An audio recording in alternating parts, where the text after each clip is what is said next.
In this module, we will talk about multinomial distributions.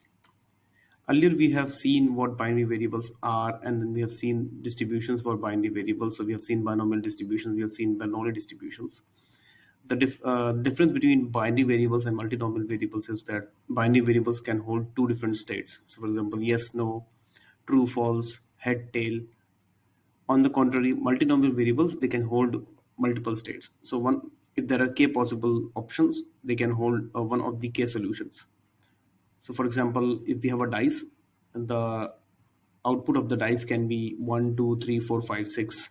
Or if we are to choose one of the 7 days of the week or one of the 12 months of the year, these choices represent possible states of a multinomial random variable. So for example, on the right here, we see a dice and the dice shows 5 on the top. And this is a multinomial random variable. And to represent 5, this is how the state is represented. So at these five positions, so 1, 2, 3, 4, we have 0. At 6, we have 0. And at position 5, we have 1. So this is one state of the random variable x for the throwing of the dice. So if we perform summation over all the k possible states, so summation k equal to 1 to k xk, that will be equal to 1. That's what we see from here.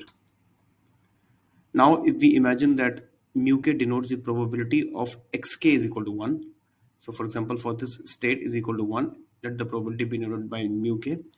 Then the distribution can be denoted as follows. So the product of all the terms mu k raised to xk. So where k can be all of these different positions. Now, if we take all these mu k terms and if we define this, we can define this mu vector. So mu vector defines the probabilities of each of these possible states. And so all the different possible random values of the random variable. That's what we have here in mu k, in mu.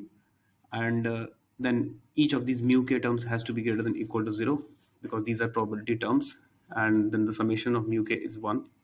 And so this was the distribution. These are some of the properties. And then an important property is that the distribution is normal. So if you take all possible, so if you take a summation over all possible solutions for x, that will be can be written as summation k equal to 1 to k mu k, and that is equal to 1. If we were to compute the expectation of this distribution, the expectation is just if we put this here and we solve for it, the expectation of this distribution is mu. So that is all about briefly about multinomial distributions. And now let's try to compute the likelihood solution for this. So if we have a data set defined for n different observations, so we have x1, x2 up to xn. So this is data set D. The likelihood function can, for this data set, so can be stated as follows. So the product over all the k, so the probability of the product over all possible states, so this term mu k raised to x and k, and then product over all the n observations. So here all the n observations are assumed to be independent of each other. So all the observations are from an IID. And with some of the arrangements, then we can just bring in the n here and we can write it as mu k raised to summation, this summation term, and summation over n, this x nk term we denote it with mu k. So this is the probability distribution that we can write. And if we were to compute the maximum likelihood solution, what we do is first we convert it into a log likelihood function. So that's here. We take the log of this term, we obtain this, and then we also, in this case, when we want to solve this optimization problem, so if we want to maximize or minimize it, we also need to satisfy a constraint. And the constraint was that the summation of all the mu k's has to be equal to 1.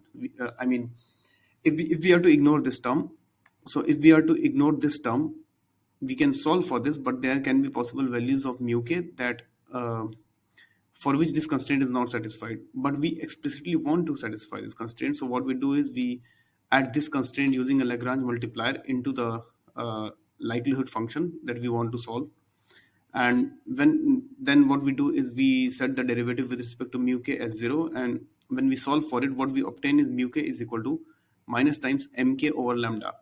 But the lambda term also needs to be solved explicitly. So when we put this mu k again back into the equation, in this equation, if we put the mu k term back, what we get is that lambda is equal to minus n.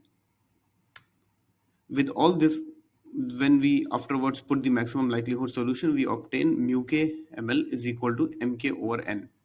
So that's the maximum likelihood solution, and this mk is basically the summation over all the n observations, the summation of the probability of occurrence of the kth of xk is equal to 1. That's how we can interpret it, and then divide by n. That's the maximum likelihood solution. So for one trial, if for example for the binary variable, this corresponds to Bernoulli distributions. Now if we want to extend it like the binomial distribution, if we want to conduct multiple trials, uh, we can extend this multinomial distribution in a similar form. So if we have the joint distribution m1 m2 mk, so here m1 denotes the number of times the x equal to 1 occurs in n number of trials, in k number of trials, in n number of trials actually.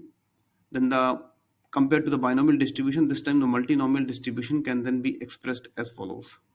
We are not going into the details. If you're really interested to go into details of how how this distribution is extended to a multinomial distribution, I would recommend to a multinomial distribution. I would recommend looking at the book of Christopher Bishop, The Pattern Recognition and Machine Learning. Thank you.